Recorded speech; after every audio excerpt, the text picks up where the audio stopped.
Welcome back, everyone. Apologies for the lateness of the coffee break, but the coffee and the tea and the cakes are going to stay with us until the end of the afternoon, because they are also very committed to the decriminalization of sex work. So my suggestion is that because we are running a bit out of time and the coffee and teas are staying here, is that actually two panels follow one another. So if you want a coffee, basically go stand, go get a coffee, come back, get a banana, get a biscuits. And so that makes it easier to go through the day. It's a suggestion that is approved by the whole committee. Since we became an association, we are so democratic. It's amazing. So hello, everyone, and thanks for joining the second panel. My name is Lucas Stevenson. I speak very fast. So if I speak too fast, just do like this and I will ignore it. I work as a Europe operations officer of ESWA, and I will actually be chairing the panel of the second panel. And the second panel is called Addressing the Complex Needs of Sex Workers.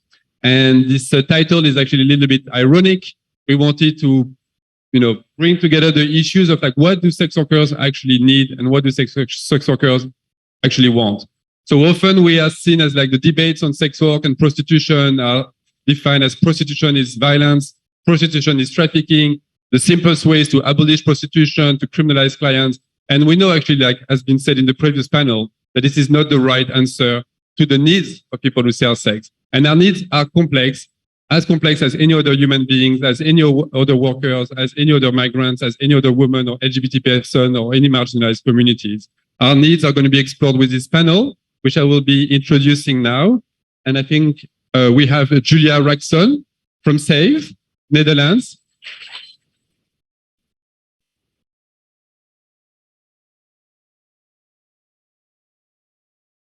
And Julia is also our newly elected board member, so congratulations.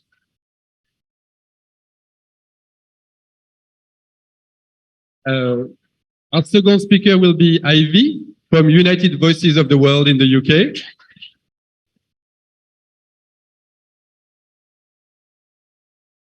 Our third speaker will be Alexandra Oliveira from the University of Porto.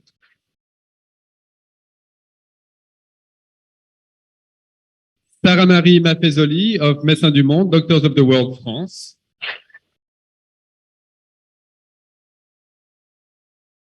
And Anna Blus from Amnesty International.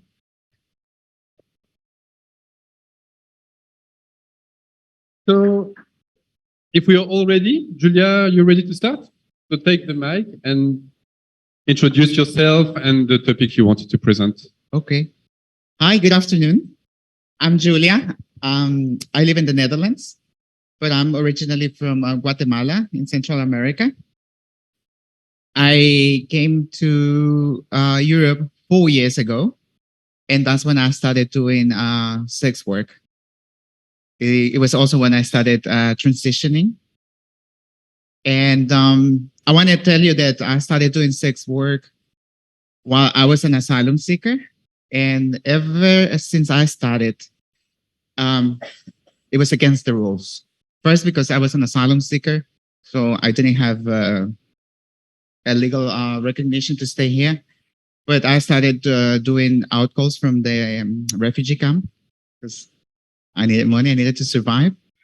Then after surviving 1 year of asylum processes, and I was ready to start a life, and then the coronavirus hit the world. So again, no opportunities to study, work, or start a life here. But I again started doing sex work. And of course, it was again prohibited due to the spreading of the virus. During the 2 years of the pandemic, I kept on working. It was not a choice for me to just not to work. I needed to do what I needed to do to get an income. I faced a lot of violence because, of course, the clients knew that sex work was out loud and they took advantage of that. Any kinds of violence, like from harassment.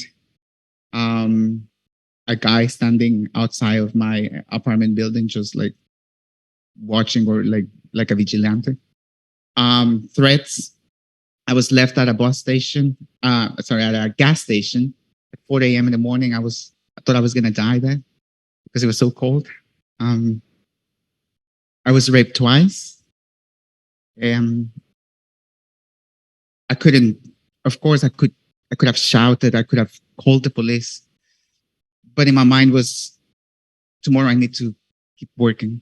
So if I make a show now, the neighbors are gonna know, the police is gonna come. Probably I'm gonna get in trouble. And most important, I'm not gonna be able to work tomorrow. So I chose to stay quiet and kept on working. I turned into drugs too, because it gave me a relief. It gave me a feeling that, it was a coping mechanism. So during those 2 years of pandemic, I survived on sex work. And after the pandemic was over, I started looking for organizations for a community, and that's how I ended up here now. It's not all bad though. I managed to pay my debt through sex work in the most horrible setting, but I did it. I'm very proud of it. Yeah. Thank you.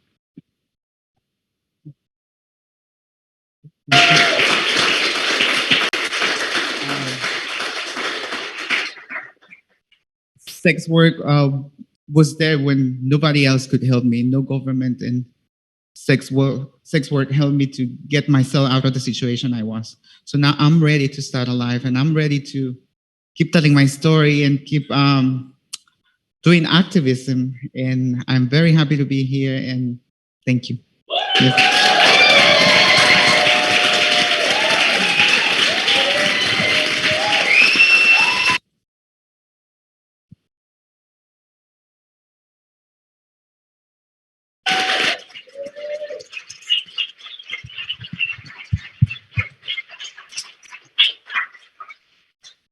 Thank you very much, Julia, and we're very glad to have you with us and to have you on the board of ESWA.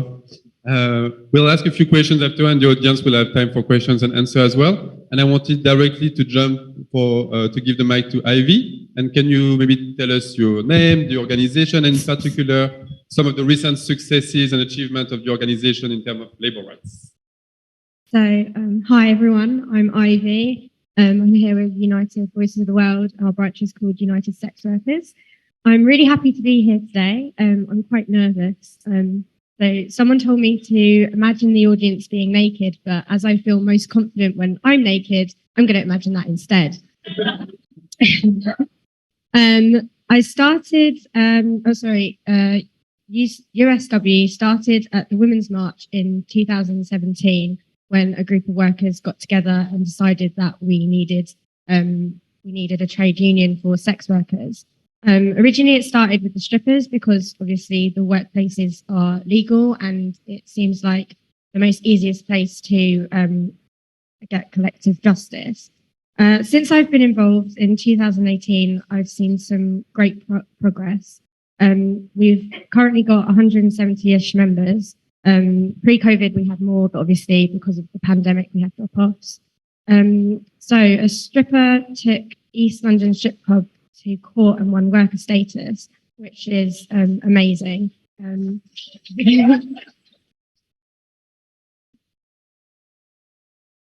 As yesterday, one of my comrades explained, worker status is this weird in-between status between employment and independent contractors. And we are actually told that we're independent, but because we have so many rules and regulations in strip clubs, we are actually we're defined as workers, so we should get workers' rights and things like sick pay and maternity leave, etc. We successfully got money from a client who refused to pay a full service worker for services. We were using legal letters for that, and we managed to scare him and his mum, who was helping him into paying, which is great. That was like £5,000, so awesome. Yeah. A worker took an illegal place of work to court and scared them into settling out of court. Obviously, we wanted it to go the full way, and with Decrim, this would have been possible, but because the workplace was deemed illegal, it would have the criminal justice system would have got in the way of setting a precedent for that. So with Decrim, we could take current illegal places like brothels, people that are running prostitution rings, if they're not treating full service workers correctly, then we could bring them to justice. A worker is currently fighting a financial payment company. So far, they've received anonymity in court, which is really good because that sets a precedent, of course, for more sex workers to come forward and take people to court because they're going to get anonymity, hopefully. Financial discrimination is a really big thing that we're fighting at the moment. And of course, it's really difficult for workers to open bank accounts, get mortgages, loans. During the pandemic, it was difficult for us to access government help. And with Decrim, hopefully this would all be easier.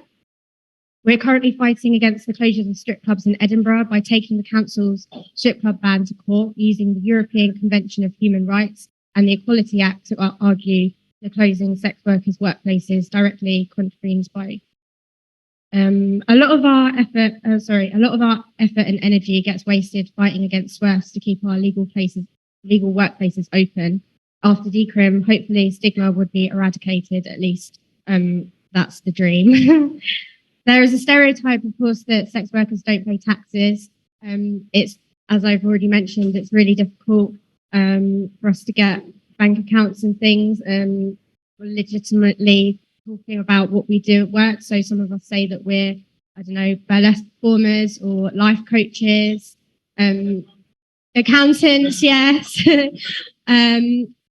So yeah, we would like to be able to do things legitimately without being discriminated against. And as I mentioned before, with the payment company, at the moment we're being given like pro bono, which is great, and the barrister that's involved in it, the team are really, really cool, and they found a way to get the payment company is going to be indirect gender discrimination, and the financial company have actually come on our side and realized, like, yeah, why do we have this policy? This isn't cool. So they actually are on our side now, and together we're now going even higher and taking on the banks and their policies.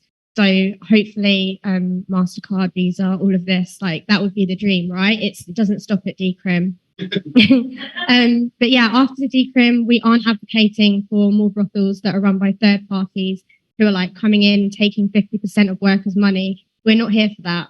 We're here for us being able to make art and talk about our jobs, having our own narratives without having to use pen names, for example, because it will be safe for us to actually talk.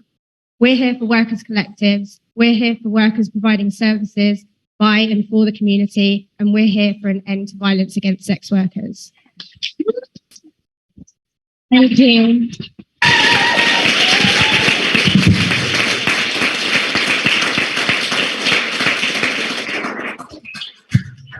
Congratulations on all the amazing work that you're doing in the UK. Is extremely inspiring. And as you say, it doesn't stop at Decrim, and this is what we're going to explore with this panel as well. And our next speaker is Alexandra from University of Porto.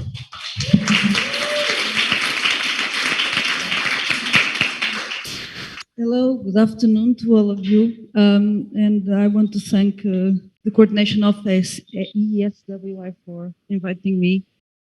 I feel very honored for being here with such strong sex workers, activists, and allies. I'm just an academic. I'm also an activist, in fact, activist for sex worker. And I was, what I brought here was the present results of the study. And hearing all the wonderful presentations here, I feel very stupid talking about research results, but the aim is to talk about the needs of sex workers from the results. So I will present the results, and I prepared the PowerPoint, but I also will not use it because it will be much formal, but I will follow here. I will present results of a literature systematic review that aimed to synthesize the evidence available regarding the impact of prostitution policies on sex workers' health, safety, and living and working conditions across European Union member states. And this was a study commissioned by the European Parliament Group Left. Specifically, our main research question was, how do prostitution policies in different European Union member states impact the health, safety, and living and working conditions of sex workers?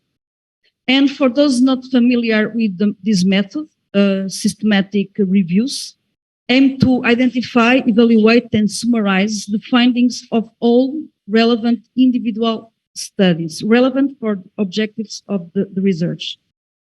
Because the problem of using single studies is they can be biased, methodologically flawed, and time and context dependent, and results can be misinterpreted and misrepresented. And this misinterpretation and misrepresentations, whether made by the authors of research or by third parties, may not be immune to the ideological debate on topics of sex work. Thus, it is relevant to conduct these systematic reviews that can inform policies aimed at people involved in sex trade.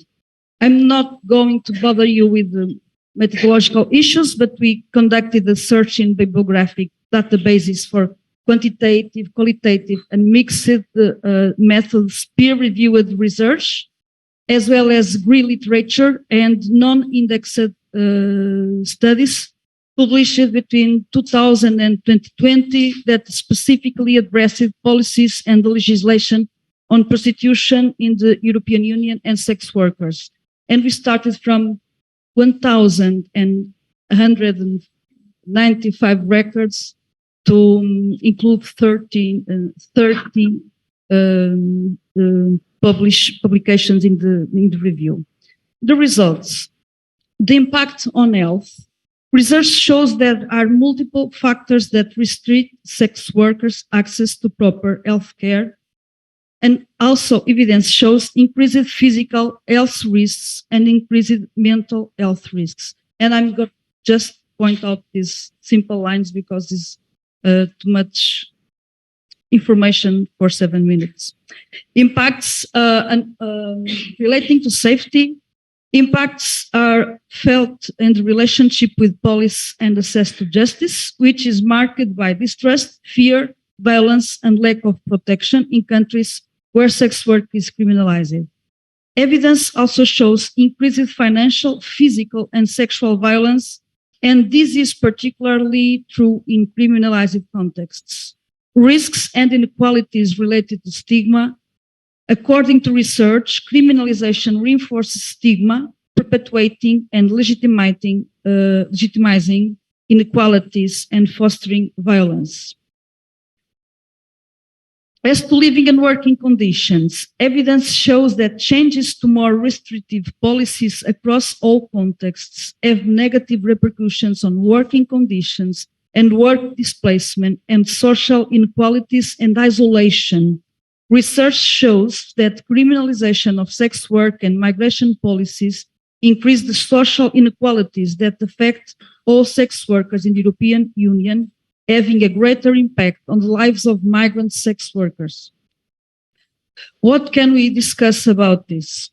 Well, evidence demonstrates that criminalization and regulation of any form of sex work has devastating consequences on the lives of national and migrant sex workers who reside in the European Union member states, including in this review. In terms of healthcare, prevalence and risk of contracting HIV and STD, stigmatization and discrimination, financial, physical, and sexual victimization, due to market social inequalities. The evidence available strongly suggests that the removal of criminal laws and enforcement against sex workers and clients may bring the greatest benefits to sex workers and society in general, allowing them to enter the formal economy and benefit from social insurance, protection from law enforcement, and access to justice system, fostering empowerment, better mental and physical health, and reducing vulnerability to stigma, HIV prevalence, and physical and sexual exploitation. In all contexts analyzed, conflation between sex work policies and migration policies affects mainly migrants coming from outside the European Union. And this is particularly harmful since the majority of sex workers in Europe are, in fact, migrants, leaving them outside scope of legal system and with few alternatives other than hiding from the authorities and submitting to situations of exploitation that they will not be able to later denounce, given the real possibility of being arrested and deported. Relating to the so-called Nordic model, this is harmful to safety and integrity of sex workers. It increases stigma, have negative impacts on physical and mental health, living and working conditions, and safety of sex workers. And criminalization of clients increases violence and sexual exploitation. To conclude, the main conclusions are that removal of any criminal laws and enforcement against sex workers, clients, and third parties could significantly improve sex workers' physical and mental health, safety, and living and working conditions. There is a need for structural changes in policy and legislation that focus on labor and legal rights, social and financial inequalities, human rights, and stigma and discrimination to protect cis and transgender sex workers and ethnic minorities, in greater commitment to reduce sex workers' social inequalities, exclusion, and lack of institutional support. Finally, these measures could also have a positive impact on reducing and monitoring human trafficking and exploitation. And that's it. I think, to conclude, if research can be useful, I think this evidence-based research can be very useful to contribute to change policy, change based on evidence. And this method is undeniably unbiased and with a very strong methodology. And I think can.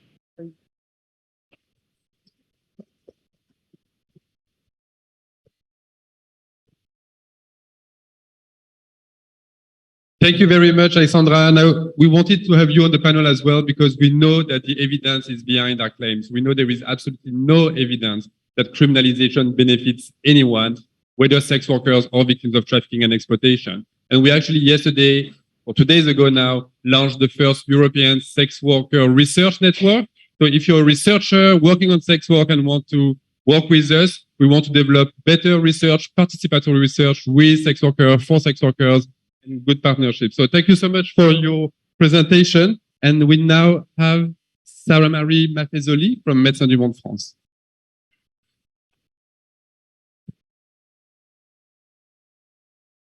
Thank you very much. So I work for Médecins du Monde France, and we're not abolitionists. It's important to say. We are an health NGO working with sex workers in France and abroad, and we're working quite closely with sex workers-led organizations when there are some. In France, we are working closely with STRASS and other sex workers-led organizations. We are a service provider, but we also do advocacy work against criminalization of sex work, not only criminalization of clients, but obviously in the last years in France, we focused on criminalization of clients. As Thierry said, we work closely for this ECHR case. I wanted to come back to this case because I wanted to underline some things that seem interesting to me. First of all, when we went to the highest court of France, Constitutional Council, they didn't repeal criminalization of client because of this conflation between sex work and trafficking, but actually they did recognize sex work as work because they recognize that criminalization of clients violate freedom of enterprise. So they recognize that, but there was this higher interest in the eyes that it was against trafficking, which we all know is false. But since it was we often forget about it, but it was kind of a little victory in this, because in France, it is recognized as a word, even if it's, you can't sell sex. But anyway, the other thing that I want to underline is that after, when we go to the, we went, actually, no, we as an organization, because only sex workers were able to go in front of ECHR. But when sex workers went to ECHR, it's actually 261 sex workers, which is quite huge. But it's over 2/3 of the sex workers are undocumented migrants, meaning that criminalization of clients hurt them so bad that they agreed to put them in danger, since they gave their name to the court, and meaning to the French state. And I mean, nothing is going to happen to them because, I mean, it would be too dangerous for France to do anything against them. And I think it's very important to have that in mind, that the most mobilized sex workers in France against criminalization of clients actually are the undocumented migrant sex workers. Also, in France, we have, with this criminalization of clients, there are these exit pathways. They started to be implemented in 2017. And since then, only 600 sex workers entered exiting pathways, which, I mean, the official numbers of sex workers in France are 40,000, according to the police, meaning that, well, 600, that's absolutely nothing. But the money for this exiting pathways, when you can enter that, you can maybe get paper, and you for 6 months, and then it can be renewed two times. But you get 300 euros a month to live, obviously without any housing or anything else except this 300 euros. So, and then they're wondering why it doesn't really work. I recently read a report written by the abolitionists on the situation of sex work in France, and they were talking about COVID, and they were saying that with COVID, sex workers were not able to work anymore, and so they couldn't buy food, and they couldn't afford to pay their rent anymore. And well, they were explaining that, we all know, and it was really interesting because also discourse, if you happen to replace COVID with criminalization of clients, it's exactly the same. And they can, I mean, they realize that COVID has been bad on sex workers, but they actually don't care if it's criminalization of clients, which always astound me because they're supposed to fight for sex. We know they don't, but anyway. One last thing, maybe. I'm sorry. My profession is so bad. No, I have one last concern, and I think it's very important to say is that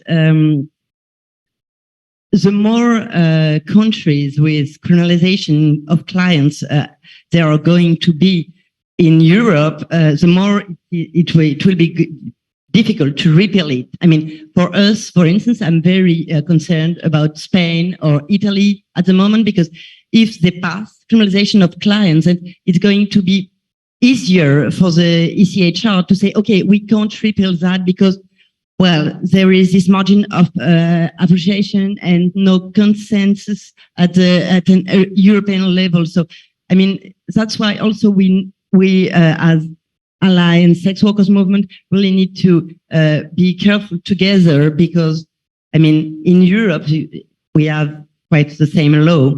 And, well, I was reflecting, because the title of the workshop about complex needs of sex workers, and maybe it's only the complex issues of societies that need to be addressed, like, I mean, and we know that poverty, racism, sexism, LGBTQI phobia, stigmatization, and, well, maybe beyond Decrim, it's only that.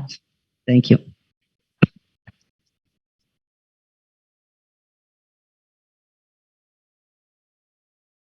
Thank you, Sarah Marie. And our final speaker is Anna from Amnesty International. Hello. Thank you very much for having us here, and thank you to ESWA, and congratulations for an amazing event, another one. And as Amnesty, really thank you for your trust to everyone who is here, because we're not a sex workers organization, and yet we're trying to do what we can to be a good ally in a sense, but also because these are the human rights that we care about. And again, you know, we are here to talk about sex workers' complex needs, but actually thinking about this, you know, it's really rights. And that's why I feel we are here as Amnesty. So my name is Anna Bush. I'm a researcher in Amnesty's Europe Regional Office in London at the International Secretariat. As some of you know, Amnesty has had a policy on sex work and supports decriminalisation since 2016. This is based on our human rights research, and our most recent pieces have been a report on Ireland, human rights of sex workers in Ireland, that we published at the end of January this year. And we went quite climate friendly, so the report is available online. I don't have any printed copies, but happy to share a link. And the other kind of piece that we've been working on is an intervention actually on this European Court of Human Rights case that Sarah and before that Thierry mentioned, where we presented our findings on impacts of criminalization on sex workers' human rights in a number of countries where we conducted research. So in this most recent piece on Ireland, we focused on the right to be safe, the right to be free from violence. And there have been so many parallels with the research by the National Ugly Mugs that Raven presented earlier, that when I was listening to her presentation, I really thought, you know, there isn't much more that I can say, because even though the UK has a slightly different system from the Irish system that has the so-called full Nordic model that includes client criminalization, there are many, many really striking similarities that they uncovered in their research. So I'm going to just briefly summarize. And also there have been parallels from what I'm hearing from Alexandra to her findings. So in this research, we looked at, again, state violence. So when I talk about the right to be free from violence, that is a huge part of it. It's not just individualized violence that sex workers told us they experience, but it's very much structural violence and state violence that facilitates it. And that is very often, we would argue, at the root of individual instances of violence that sex workers may experience. And this structural violence, we found, consists of several elements that kind of feed each other, are very much interconnected. One of them is the criminalization of aspects of sex work. So on one hand, the client criminalization, but also criminalization of living on the earnings of prostitution, so-called. criminalization of brothel keeping, which in practice means that if 2 or more sex workers work together, that is a criminal offense. And in fact, when the Nordic model was introduced in Ireland in 2017, criminal penalties for brothel keeping, so-called brothel keeping, were doubled pretty much. So right now, the offense carries a possible fine of 5,000 euros and or imprisonment for up to 12 months. And this can be higher if the case reaches a higher instance court. So really, quite a huge change, considering that the Nordic model in Ireland was introduced by policymakers with this kind of an agenda behind it, claiming to be something to protect sex workers and not to criminalize them and only focus on the client, which of course, as many speakers have said today, also actually severely impacts sex workers' rights and needs, for example, to earn a living. And one of the aspects, another aspect that came out very strongly as a component of this state violence in our research was policing practices, so confiscation of earnings by the police, raids, lack of separation between immigration powers that the police have and any other powers, but also, it's the same police officers that sex workers are supposed to go to with reports of violence or any concerns they may have, that police sex workers and their clients. But also what came out very strongly were intersecting inequalities and economic and social rights. So the right to housing, that is at the moment severely under threat in Ireland. There is a huge housing crisis. And unfortunately for sex workers, for racialized people, for migrants, for people who use drugs, this is all very much sometimes an extreme issue that is compounded by laws, again, whereby, a landlord can be considered to be profiting from prostitution and living off the earnings of prostitution. And as such, sex workers are constantly threatened with evictions. They struggle with finding housing in the first place, even more than everybody else does. And of course, there is that chilling effect, so-called, that the prohibition of working together produces. All of this is associated as well with very strong pervasive stigma that also is connected with the influence of the Catholic Church in the country on societal attitudes towards, morality, sexuality, gender norms. And I want to go back a bit to this aspect of working together and the brothel keeping law. That was one of the findings that was coming out very, very strongly from this research. And I found it very interesting when Alina from PICUM was speaking earlier about the portability and how this notion and how the risks of that really affect not just migrant people, but also racialized people. And I want to quote a mixed race Irish sex worker on this, who told us how she is impacted by the fact that it's mainly migrant and racialized people that are more visible, that are more targeted, that are more at risk in terms of working together with others under this brothel keeping law and under the Nordic model. So she told us this: I don't want to risk anything, especially with the brothel keeping, because it's it's a lot of foreign nationals that are being prosecuted for it in Ireland. I am looked at as a foreign national, even though I'm not. So I'm more likely to be prosecuted for that. So I don't feel comfortable working with someone else because I would face repercussions to that, unfortunately. So it really affects so many rights and needs and the safety and the aspect of working together that many of the people that we spoke to stressed was the safety aspect. But the other that we really thought it was important to stress is just simply company and the very human need to be able to work with others if you want to. And I'm going to end with a quote from Revolting Prostitutes. And really, it's, as I was saying to Juno and Molly earlier, it's a book that I buy for anybody I possibly can. It really has opened people's eyes, people who, think that they don't know sex workers, who might have never thought of these issues, who don't feel that they are impacted by how sex workers are treated.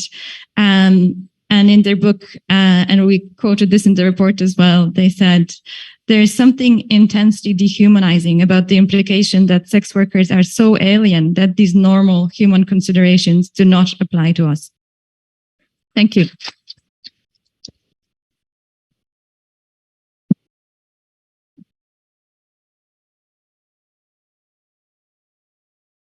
Thank you very much, Anna, and thank you to all our panelists. I'm going to come back to the original question and title of the conference, which was Beyond Decrim, What Do Sex Workers Want? And I feel that often this question is so simple and is completely overlooked. The reason why we sell sex is because we need money. It's as basic as that. We heard from all those panelists, Julia and Ivy and other sex workers today and this week. The reason we are selling sex, the reason we are working is the same reason as anyone else is working, is to make a living, is to pay our debts, is to pay our housing, which is, a crisis in Europe as well, is to pay for the education of our kids, is to pay for transitioning, is to pay for drug user, is to pay for all the needs that we have as human beings. And this should be such a simple, basic understanding of sex work. The reason why we sell sex is because we need money. And if we start from there, it actually really simplifies the conversation. And actually in Ireland a few years ago, back to talking about asylum seekers and refugees, there was a situation in Ireland where it was seen that many women, asylum seekers, were selling sex in Ireland. And the reason they were selling sex was because they were getting £25 from the government. But these women who went through crisis, who are refugees or asylum seekers, are locked in asylum centers and get £25 a week and have to sell sex in order to buy nutritious food for their children. So this came out in the media. It was a scandal. It was a scandal. Oh, these poor women, these poor refugees forced to sell sex to survive. And the Minister of Justice at the time, Frances Fitzgerald, who was instrumental in criminalizing clients, her response to this was not, let's increase the amount of money available for refugees. Her response was no, we need to criminalize clients. The clients are responsible for the needs of this woman. And it's such a twisted way of seeing things. It's if you don't want people to sell sex, just give us the money. You have the money is available, we know it, the money is in the pocket of the millionaire, of the bosses, of the politicians, the money is available. And it's what Sarah Marie was saying as well.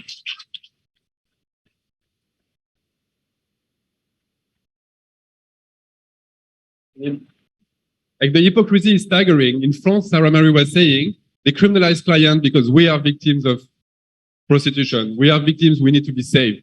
They're going to save us by giving us 300 euros. 300 euros is way below the minimum income of solidarity in France. Nobody can live with 300 euros in France. So how are they supposed to help sex workers by forbidding them to sell sex and giving them 300 euros? Nobody can live with 300 euros in France. And so there's really this strange, hypocrisy on the issue of sex work that many people who sell sex do not want to sell sex. That's true. Many people sell sex because that's one of the only options available to them. With ESWA, we've been working with sex workers in many countries across the region, from Turkey to Albania to Romania, etc. And lots.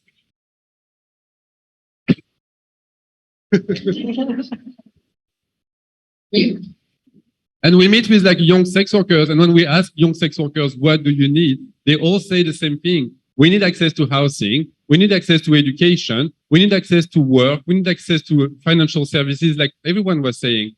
And I think if we start from what sex workers need, we will clearly get away from this need to criminalize and punish, which is the push from some organization in Europe and globally. So I'm going to take a few questions from the audience.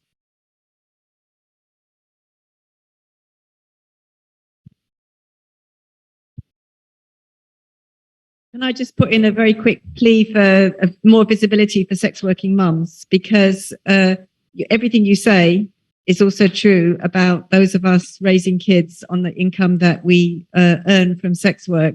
And it's true as well that if you look at how many mums are working as sex workers, then you should be asking, what is wrong with society? Why are mothers so disparaged and so invisible and so impoverished that one of the only options for us to survive and feed our kids is to go into sex work? So it's the same argument, but I think more visibility for sex working mums.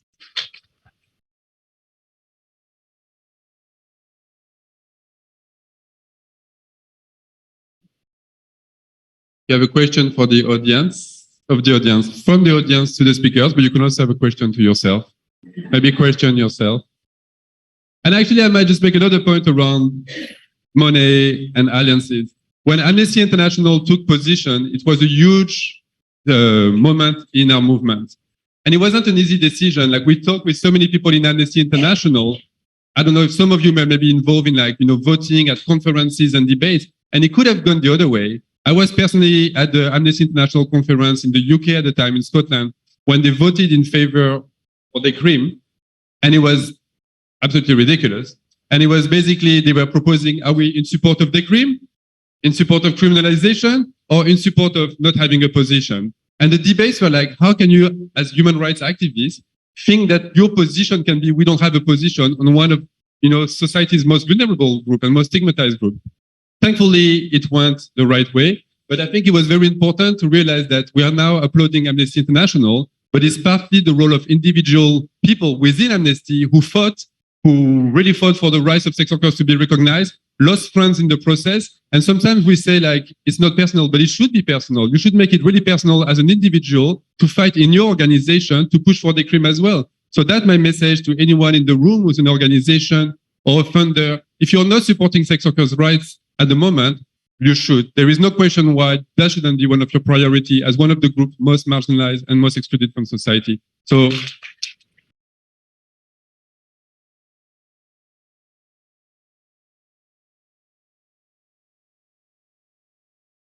Marcelina from Hydra in Berlin, in Germany, about the fact that we all need to cover our basic needs of life, and that mostly people who have problems to earn enough money choose sex work because it's a good option available.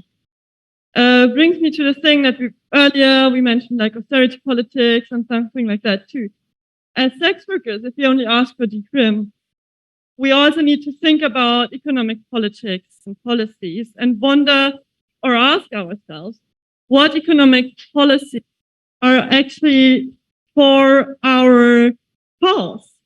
Which economic policies would lead to a situation that there is not so much financial pressure in the decision, am I going to do sex work or am I not?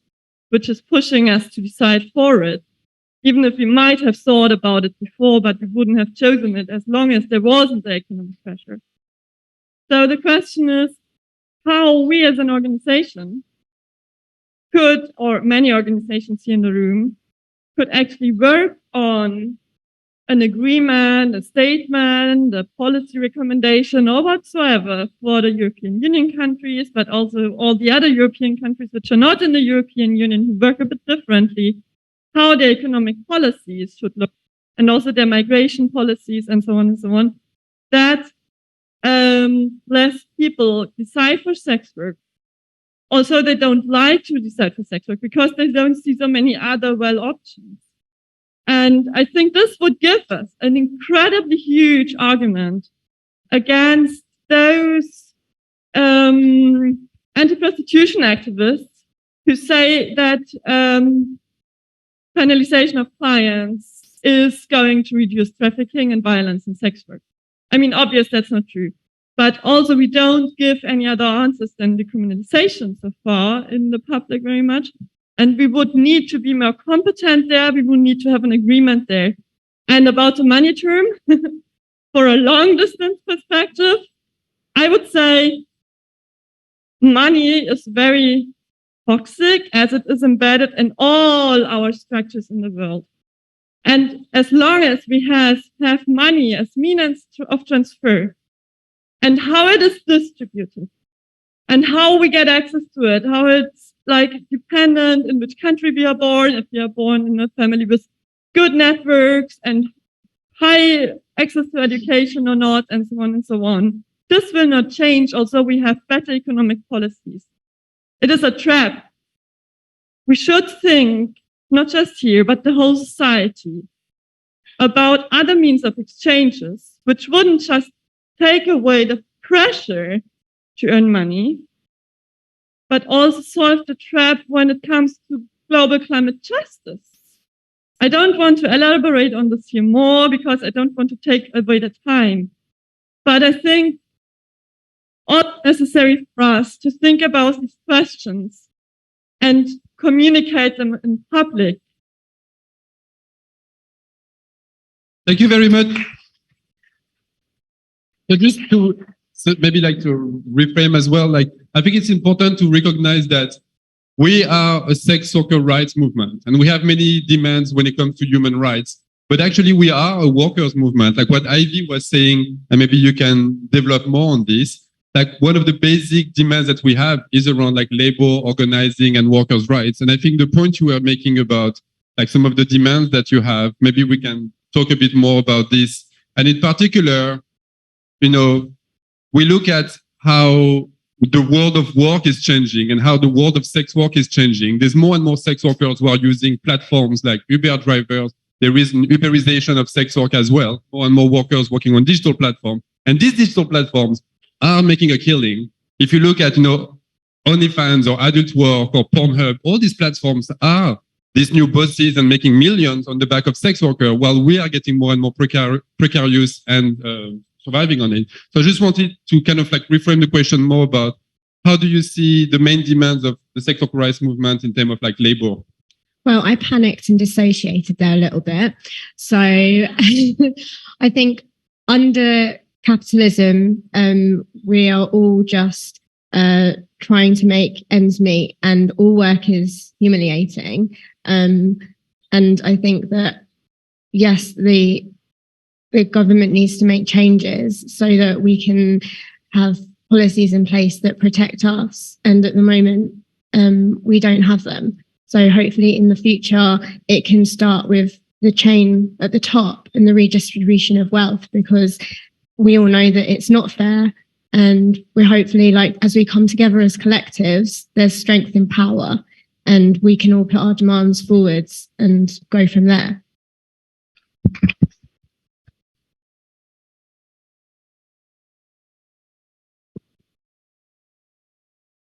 I had a question for Anna from Amnesty. My name is Marianne Beijers, Netherlands. The fact that Amnesty took position was really tremendously important. What I wonder, is there any policy also on the position of national amnesty departments? Because I, for instance, would be extremely happy in the Netherlands if Amnesty International Netherlands would take a stronger position against the bill we have now pending on forced registration of sex workers and criminalization of sex workers and their clients who cannot or do not want to register. So is there a policy on the position of national amnesty departments? Yeah, thank you, Marianne. So it's really one policy for all in Amnesty. So the same policy that our regional offices and the International Secretariat adopted are shared throughout the movement. What can differ sometimes is the resources and attention that particular national sections devote to different topics. So all our sections, and we have, you know, in Europe especially, we have quite a lot of them in different countries, decide their strategic priorities, and you know, they are connected to our regional work, and we do have a lot of discussions together, but there is quite a lot of, you know, autonomy in sections. So, you know, some of them, like Ireland this year, you know, has kind of decided to prioritize this subject and work closely with sex workers there. Some other ones, for some other sections, this is an issue that they haven't really paid too much attention to.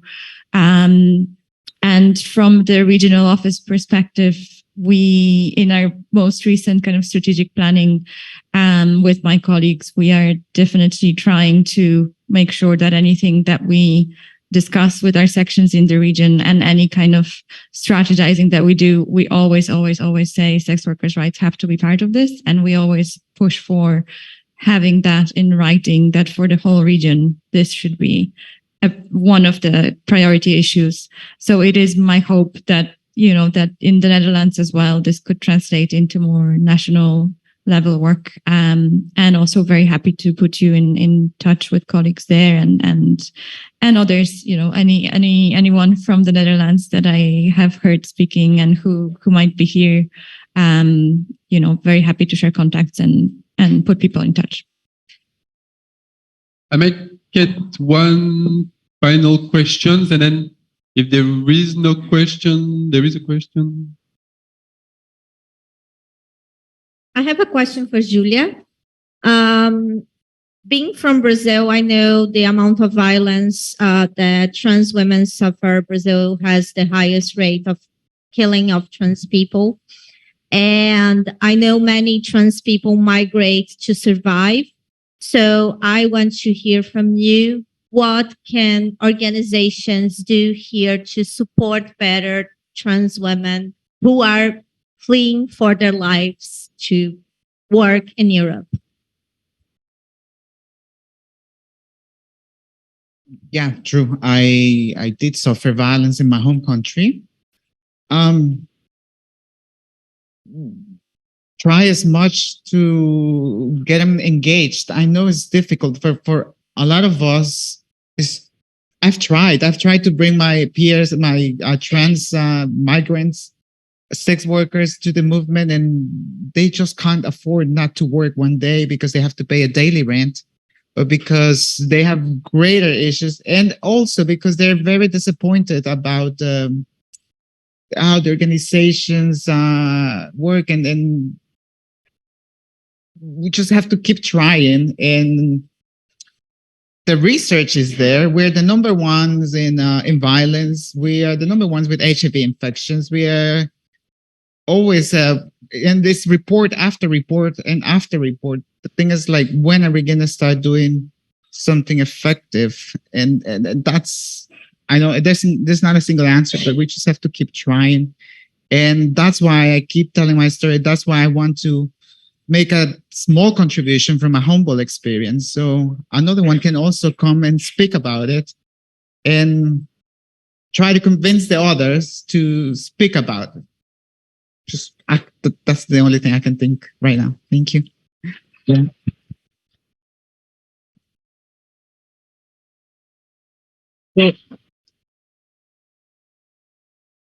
So to close this panel, I'm just going to ask each speakers to say one sentence. So it can be, what would be the one demand on top of your head, like the most important one you have to improve the lives of sex workers? Can you do it? I think a little bit. One sentence. Ready? Okay, Ivy. I would like all of the SWAFs to use all of their endless means of money to put it somewhere useful and stop coming into our workplaces, filming us without our consent, doing counter protests to us, and just harassing us on the internet and just encouraging more violence towards us, because it's a waste and it's not helpful, and I wish they would fuck off.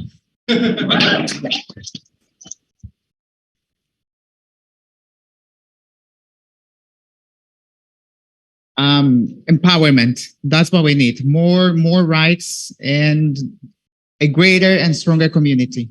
That's what we need.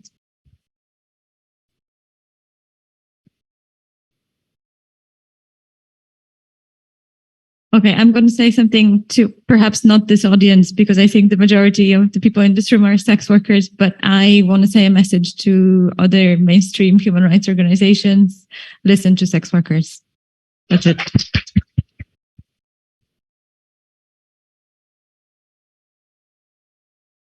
No.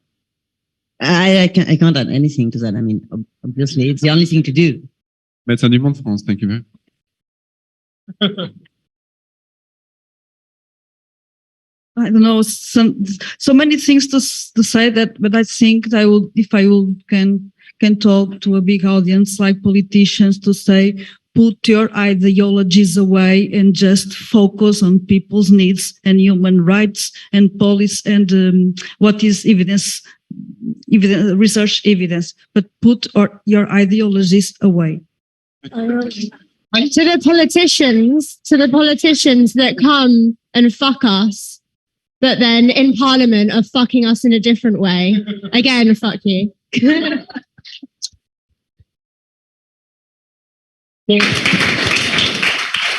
This is the end of our second panel, and we were earlier talking about money. And yes, sex workers need money, but sex worker-led organizations need money as well. Our enemies, fundamentalist religious groups, part of the feminist movements which are pushing for criminalization of sex work and for the abolition of prostitution, are extremely well funded. They are funded with like billions and billions of dollars, maybe billions of dollars, but extremely large amount of money, and they are very well organized. Our movement is developing, our movement is growing, but they're also developing in other ways. We see the fights against reproductive rights, we see the fights against migrants' rights, and all these actors are actually united to fight against us as well. And we are organizing as an amazingly strong movement with very, very reduced funding and very reduced budget. So my one thing to say, if you're watching this video,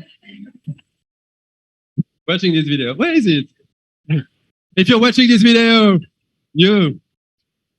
whether you're an individual, go on ESWA website, give money to ESWA, to your local sex worker group, to any organization, to the fundraiser from the trade unions who are fighting for their rights.